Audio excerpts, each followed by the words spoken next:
네, 우리 말씀 앞에서의 우리의 다짐을 고백하겠습니다. 시작. 오늘도 주의 말씀에 마음의 문을 엽니다. 말씀하여 주옵소서. 듣고 깨닫고 말씀대로 살겠습니다. 아멘.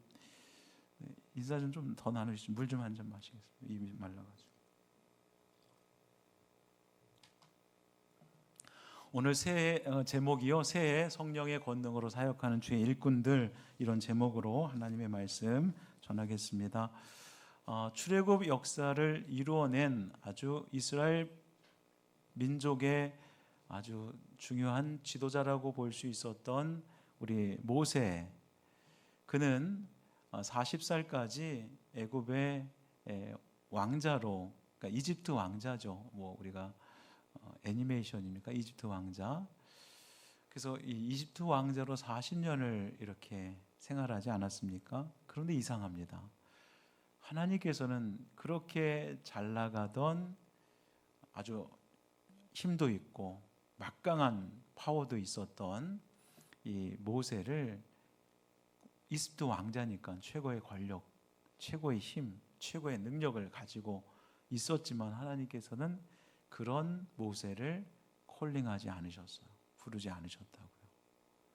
도리어 애굽의 감독관을 쳐 죽이고 이제 살인자가 되어서 바로가 그를 죽이려고 했을 때 그의 눈을 피해서 미디안 광야로 이제 도망가지 않습니까? 거기서 그는 철저하게 낮은 자가 됩니다. 그리고 가진 것이 없는, 그러면서 시간은 가서 이제 나이가 80, 노구의 몸을 이끌고 있었을 때 그는 하나님의 콜링을 받습니다.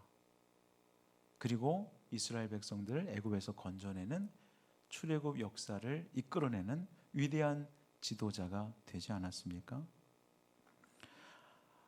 아마 추론해 보건대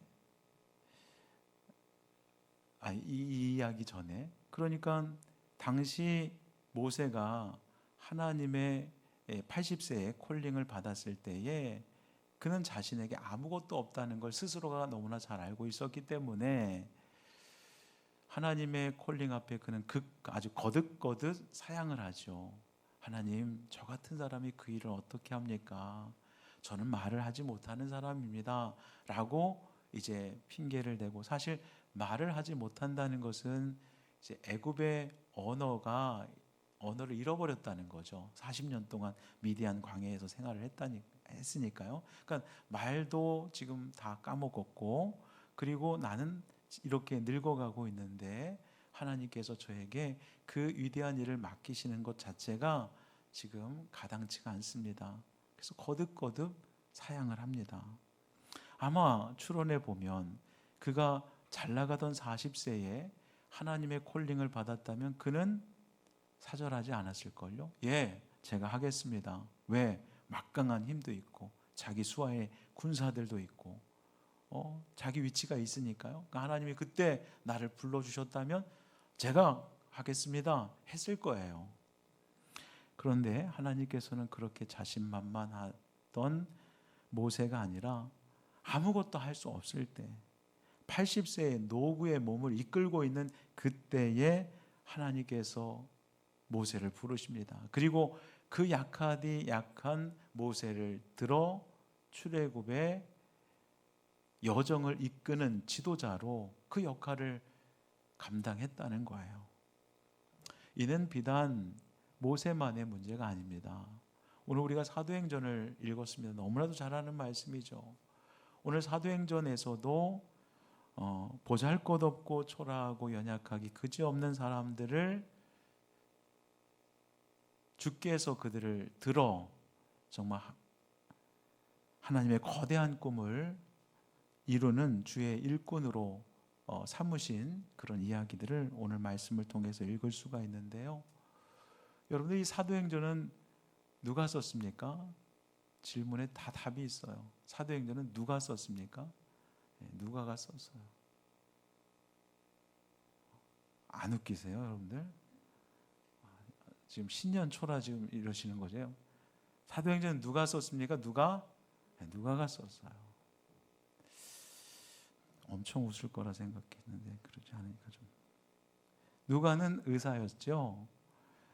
그가 예수님의 일생을 기록한 누가복음을 기록한 이후에 이어서 속편으로 사도행전을 썼습니다. 그러니까 누가는 두 성경을 썼죠. 누가 복음서와 또 사도행전을 썼습니다. 오늘 본문 1절에서 2절 말씀 볼까요? 데오빌로요, 내가 먼저 쓴 글에는, 그러니까 이 데오빌로라고 하는 말이 누가복음에도 첫 1절에 나옵니다. 그런데 다름이 있다면 데오빌로 각하라고 누가복음에 기록하고 있고 사도행전은 데오빌로여라고 되어 있어요.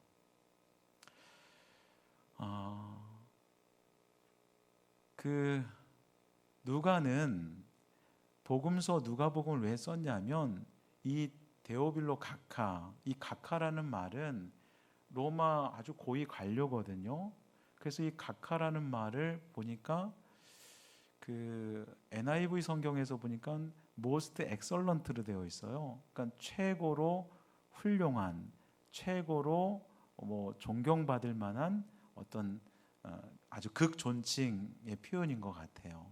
그러니까 데오빌로 각하라고 하는 것은 아주 로마 제국의 아주 고위급 관료에게 예수님의 일생을 기록해서 그 데오빌로 각하가 좀 예수를 믿었으면 하는 마음을 가지고 예수님의 일대기를 그가 기록한 성경이 누가복음이었던 거예요.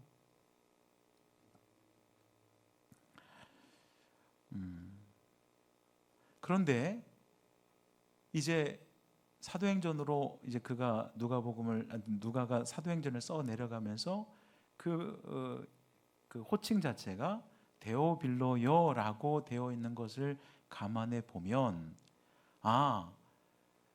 누가가 목적한 대로 의도한 대로 그 예수님의 일대기를 기록한 누가복음을 읽고서 데오빌로 각하가 예수를 믿었다는 것을 사도행전 데오빌로여라고 하는 말에서 유추해 볼 수 있는데요. 그러니까 처음 격식을 차려야 됐을 그런 관계에서 그가 이제 예수를 믿게 되었으니까 주님 안에서 친숙한 형제가 된 거예요. 그러니까 각하라고 하는 호칭을 빼도 그만큼 이제 예수를 믿는 한 형제가 되었으니 데오빌로요라고 하는 표현을 쓰고 있다. 그렇게 우리가 충분히 유추해 볼 수 있다는 거예요. 그러면 만약에 예수를 믿고 구원받는 것으로 끝이 났다라고 한다면 누가는 누가복음만 썼을 거예요. 속편인 사도행전을 쓰지 않았을 거예요. 그런데 이 데오빌로가 예수를 믿고 구원받은 백성이 되었습니다. 그것으로 끝나서는 안 되고 구원받은 백성으로서의 궁극적 목적이 있다, 목표가 있다. 그게 뭐냐를 설명하기 위해서 이제 속편인 사도행전을 썼다는 거예요. 그래서 오늘 그 3절에 보면요. 오늘 우리가 읽은 3절 1절과 2절은 이제 데오빌로에게 내가 예수 그리스도에 대한 행적을 다 기록했다는 것이죠. 그럼 3절에 그가 고난 받으신 후에 또한 그들에게 확실한 많은 증거로 친히 살아계심을 나타내사 40일 동안 그들에게 보이시며 하나님 나라의 일을 말씀하시니라. 구원받은 백성으로서 이 땅에서 감당해야 될 궁극적 목적이 있다면 더 킹덤 오브 갓이에요. 그러니까 하나님의 나라. 하나님의 나라의 일을 감당하는 일꾼된 사명을 살아가야 한다는 거예요. 누가? 예수 믿고 구원받은 백성은 거기에 만족해서는 안 되고 하나님 나라의 일을 감당하는 주의 일꾼이 되어야 한다. 지금 데오빌로에게 그것을 일깨워 주기 위해서 속편인 사도행전을 기록하고 있다라는 것입니다. 그렇다면 이 하나님 나라의 일을 감당할 일꾼들, 대상이 도대체 누구냐라는 거예요. 당시 최고 종교 지도자들이었던 대제사장들, 아니면 산헤드린 공회 의원들, 아니면 유명한 서기관들, 명망 높은 랍비들일까요? 아니었습니다. 예수님께서 하나님 나라의 일을 감당할 수 있는 일꾼으로 택한 사람들은 바로 갈릴리 사람들이었다는 거예요. 갈릴리 사람들. 그럼 당시 갈릴리 사람들은 어떤 사람들인가? 여러분들 우리는 다 알고 있습니다. 소외되고 무시받고 천대받는 사람들이 갈릴리 사람들이었어요. 촌놈 중에 촌놈이었습니다. 외곽 중에서도 아주 멀리 아주 떨어져 있는 그런 사람들이 갈릴리 사람들이었어요.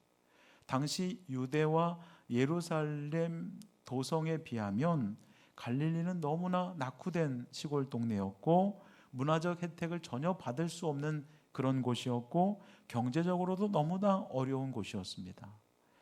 못 배운 사람들이 넘쳐났고요. 가지지 못한 사람들이 정말 많았던 곳입니다. 거지들이 가득한 곳이 바로 갈릴리였습니다. 그런데 이 부분에서 왜 하나님께서 하나님 나라의 일꾼으로 이 갈릴리 사람들을 택해 주셨는가? 여기 굉장히 중요한 인사이트가 있어요. 통찰이 있다는 거예요. 여러분들, 그러한 형편에 있었던 갈릴리 사람들이기 때문에 그 누구보다도 그들은 갈망의 마음이 있었습니다. 그리고 이 이스라엘 땅, 우리가 회복되기를 원하는 그런 마음이 있었어요. 그러니까 하나님 나라의 일꾼으로 쓰임받기 위해서는 사실 구멍난 결핍들이 있어야 되는 거예요. 사실 그래요. 우리가 이 땅에서 완벽한 삶을 살아가는 인생이었다면 이 자리에 있을 사람 거의 없습니다. 인생 살다가 실패도 경험하고 구멍난 결핍도 경험하고 내 뜻대로 되지 않는구나 라고 하는 여러 가지 결핍이 있었기 때문에 손들고 주님 앞에 나오신 분들 한두 명이 아닐 거예요. 당시 갈릴리 사람들은 기득권을 가지고 있었던 사람들이 아닙니다. 힘과 권세가 있었던 사람들이 아닙니다.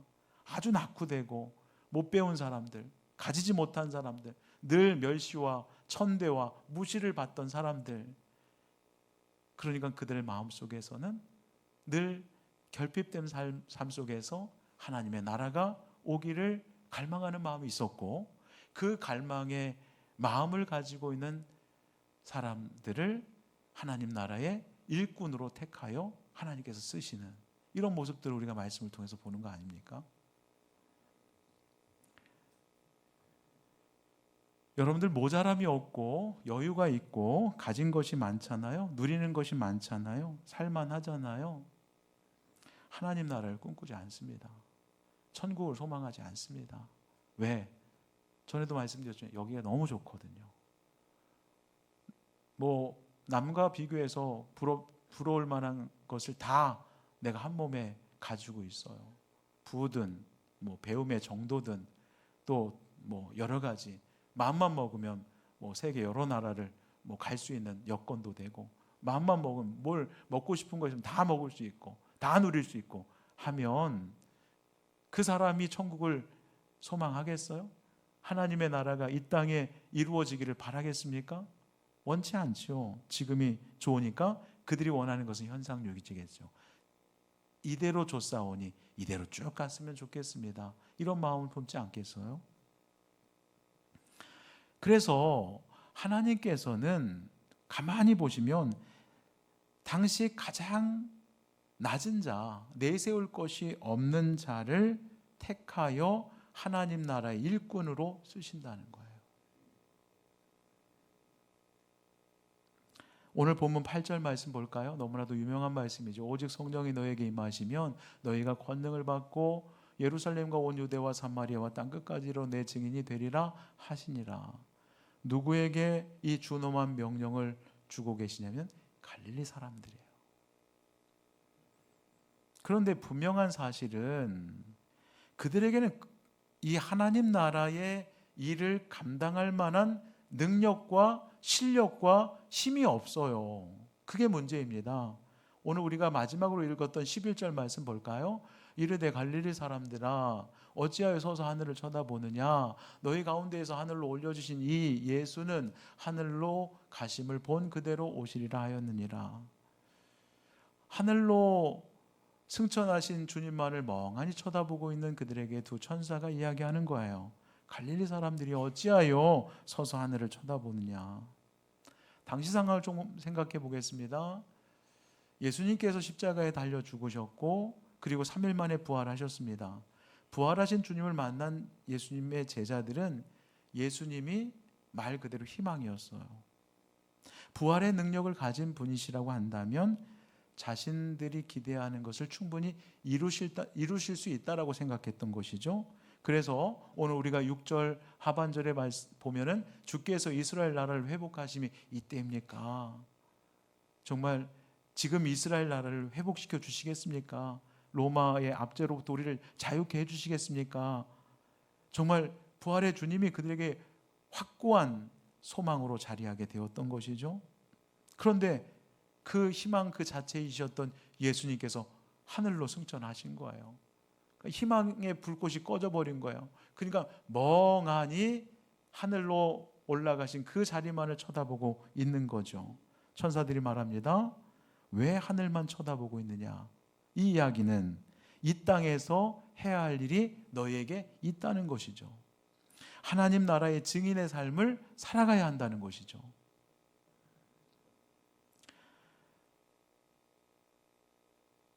갈릴리 사람들은 앞서 말씀드린 대로 초라한 사람들이었습니다. 다른 이들에게 늘 무시받던, 천대받던 사람들이었습니다.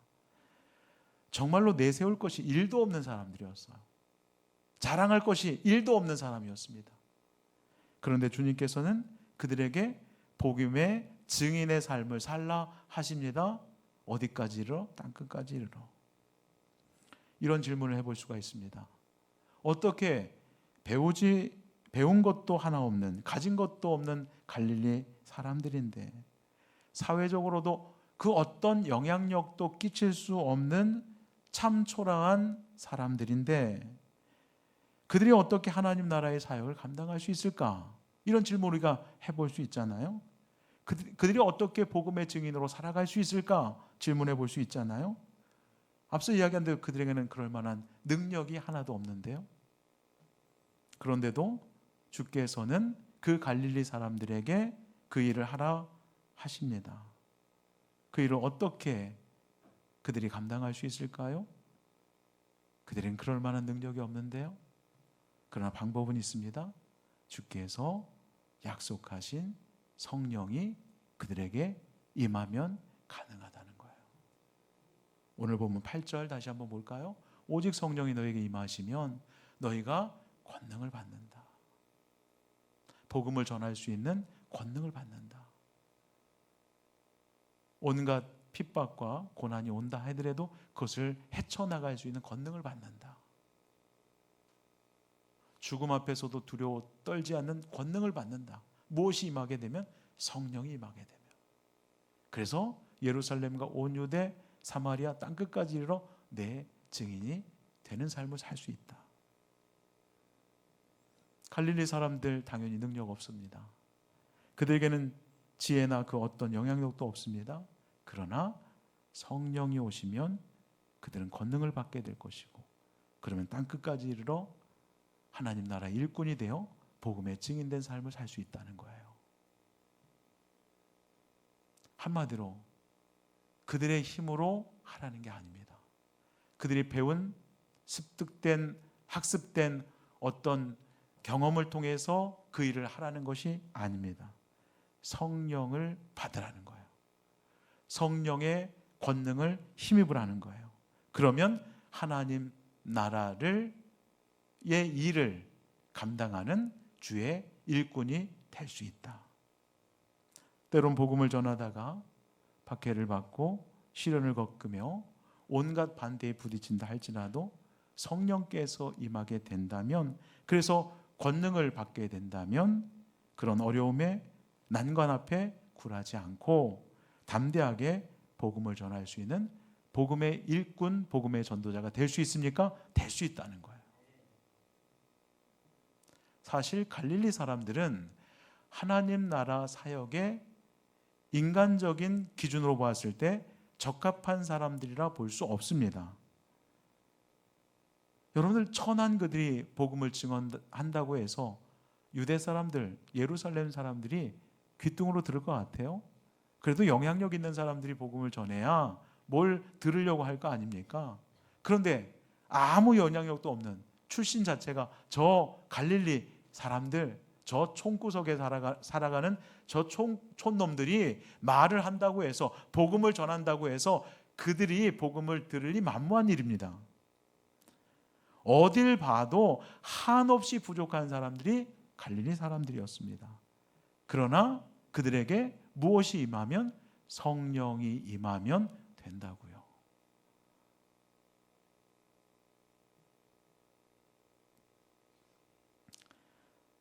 솔직히 이런 생각을 해봅니다.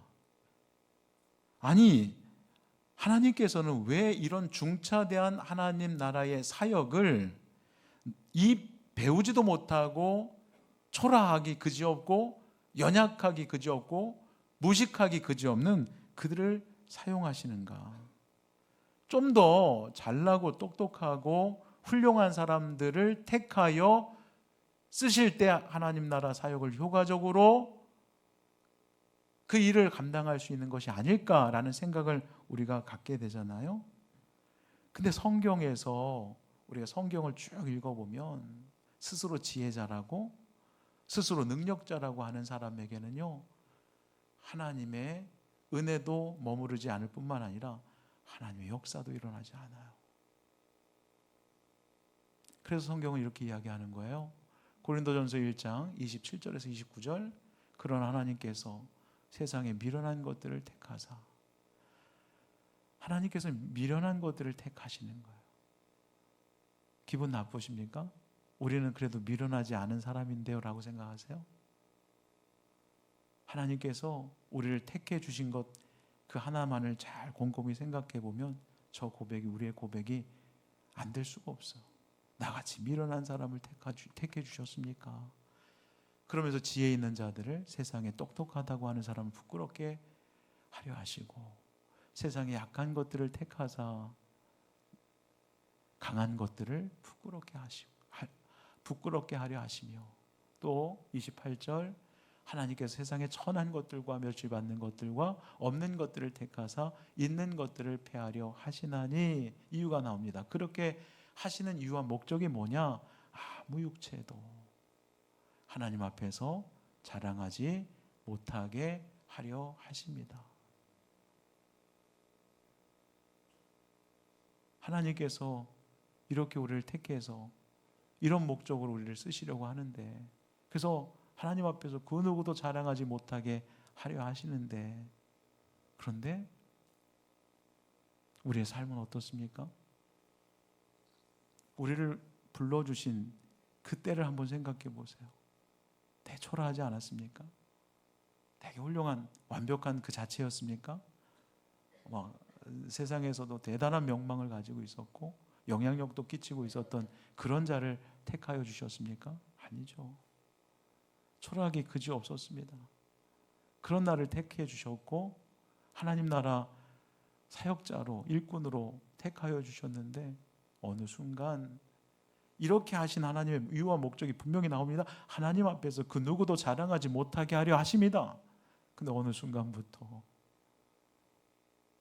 내 이름을 드러내기 시작했습니다.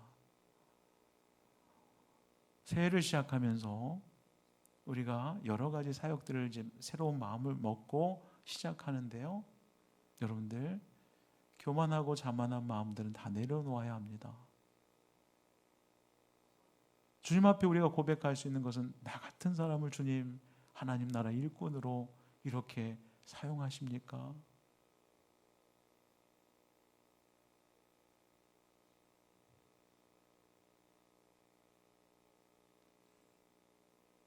여러분들 하나님께서 똑똑한 사람을 쓰시려고 했다면 여러분들보다 훨씬 똑똑한 사람은 세상에 세고 셌습니다.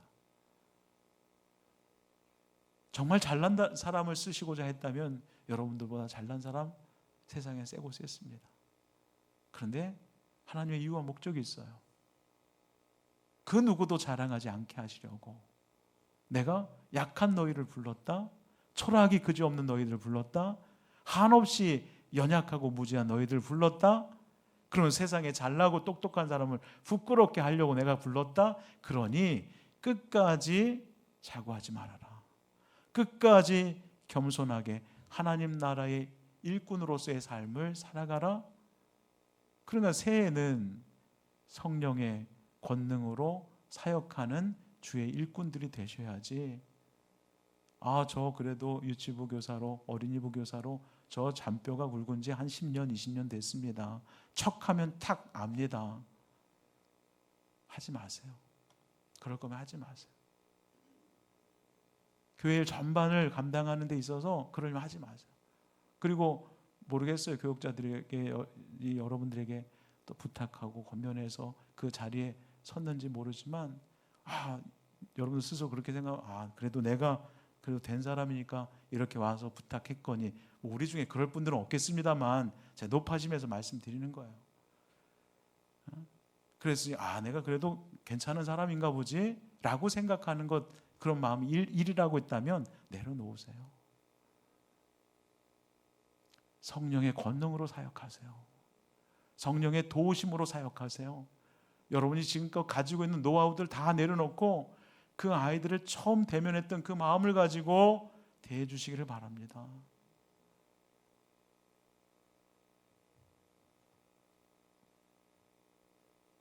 나는 배운 것이 없어서 하나님 나라의 일꾼으로 쓰임 받지 못하는 게 아니에요. 어떤 분은 세상도 저를 무시하는데 하나님도 저에게는 늘 외면하십니다. 제가 못 배워서 그런 거 봐요. 제가 아주 구질구질한 집안에서 태어나니까 세상 사람들도 나를 무시하는데 하나님도 저를 제외시켰나 봐요. 천만의 말씀.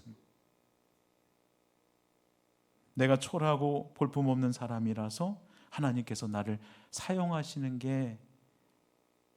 않는 게 아니라, 중요한 것은 이 자리에 있다는 것만으로도 하나님께서 택하여 여러분을 여기까지 불러주신 거예요. 그러니 주께서 말씀하신 대로 성령이 임하면 너희가 성령의 권능을 받는다. 그러면 예루살렘 온 유대 사마리아 땅끝까지 이르러 내 증인이 될 수 있다. 하나님 나라의 사역자로서, 일꾼으로서의 삶을 살아갈 수 있다. 여러분은 말 못해도 괜찮아요. 저는 말을 못해서 아이들 앞에 서기가 부끄럽습니다. 모세가 나는 본래부터 말을 못하는 사람입니다라고 하나님의 컬링을 거부했을 때, 거부했잖아요. 근데 모세를 하나님께서 들어 쓰시니 출애굽 역사의 지도자로 쓰임받지 않았습니까? 저는 가진 것이 없어서요. 가진 것 하나로는 지팡이 하나밖에 없었던 그 모세를 하나님께서 위대한 이스라엘 영도자로 쓰시지 않았습니까? 내세울 것 하나 없고 자랑할 것도 하나도 없고 든든한 백도 없는데요. 모세요? 실패자였습니다. 패배자였습니다. 루저였습니다. 그런 모세를 하나님께서 들어 쓰시고자 하시니 당신의 일을 쓰시는 아름다운 통로 도구가 되지 않았습니까? 오늘 사도행전에서 우리에게 말씀하시고자 하는 것은 분명합니다. 하나님께서 갈릴리 사람을 사용하셨다는 거예요. 하나님께서 갈릴리 백성을 쓰셨다는 거예요. 2026년 새해 갈릴리 사람들인 저와 여러분들입니다. 우리는 유대 백성이 아니에요. 예루살렘 백성도 아니에요. 우리는 갈릴리 사람들입니다. 그렇기 때문에 누구의 도움이 절실합니까? 성령의 도움이 절실합니다. 성령이 우리 가운데 임해야 합니다. 그래서 권능을 받아야 합니다. 그래야지만 하나님 나라의 사역을 감당하는 주의 일꾼들로 쓰임받을 수 있다는 거예요. 새해를 시작하면서, 새해 첫 주일을 시작하면서 여러분 스스로를 보세요. 이렇게 내가 초라한데, 이렇게 내가 참 연약한 사람인데 내가 어떻게 감당할 수 있을까? 여러분의 힘과 지혜로는 할 수가 없어요. 성령의 권능을 받고 성령의 힘을 의지해야 그 일들을 감당해 낼 수 있습니다. 우리 가운데 그런 분들이 한 분도 없겠습니다만 그냥 제가 할 수 있습니다. 100점 100패. 작년 실패 인생 올해도 그대로 살 거예요. 그냥 끊임없이 우리 안에서 매주 교통하고 계시는 성령 하나님의 감동 주심과 세워주심과 일으켜 세워주시는 은혜로 맡겨주신 사역을 감당할 때 우리는 하나님 나라에 사역하는 주의 일꾼으로 든든히 세워질 수 있다는 거예요. 하나님의 나라라고 하는 것은 더 킹덤 오브 갓은 바로 하나님의 통치, 하나님의 다스림의 영역이 확장되어 간다는 거거든요. 우리의 삶의 자리 곳곳마다 여러분이 아이들을 가르치는 그 교육의 현장, 그리고 섬기는 주방, 주차로 봉사하는 저 도로변, 이런 것들이 다 하나님의 통치의 영역으로 하나님 나라가 세워져 가야 한다는 거예요. 그 일에 우리 모두가 성령의 힘을 힘입어서 이 일들을 잘 감당하시는 주의 일꾼들 되시기를 간절히 소망합니다. 기도하겠습니다. 하나님, 보잘것없고 연약하기 그지없고 약속하고 다짐하지만 작심삼일이 아닌 그냥 몇 시간 만에 손바닥 뒤집듯 뒤집는 그런 연약한 우리이지만 하나님께서 택정하여 불러주셨사오니 나 같은 사람을 주님께서 어떻게 이렇게 쓰실까 생각해 보면 그저 감사할 뿐입니다. 이 감사함을 가지고 올 한 해 성령으로 충만하여 성령의 권능을 힘입어 사역하는 하나님 나라의 일꾼들이 다 되게 하여 주옵소서. 그래서 올 한 해 열매 맺게 하시고 잘했다 충성된 종이라 칭찬받는 우리 모두가 되게 하여 주옵소서. 우리에게 새로운 한 해를 열어주셨사오니 이 기회를 선용할 수 있는 우리 모두가 되게 하옵소서. 작년의 연장선으로 올해를 살아가지 않게 하시고 새 마음과 평가된 경험을 가지고 성찰된 경험을 가지고 우리의 변화가 계속해서 아름다운 궤적을 이루어내게 하시고 그래서 많은 사람들을 주께로 인도하는 주의 통로로 우리 모두가 쓰임받게 하옵소서. 예수님의 이름으로 기도하옵나이다. 아멘.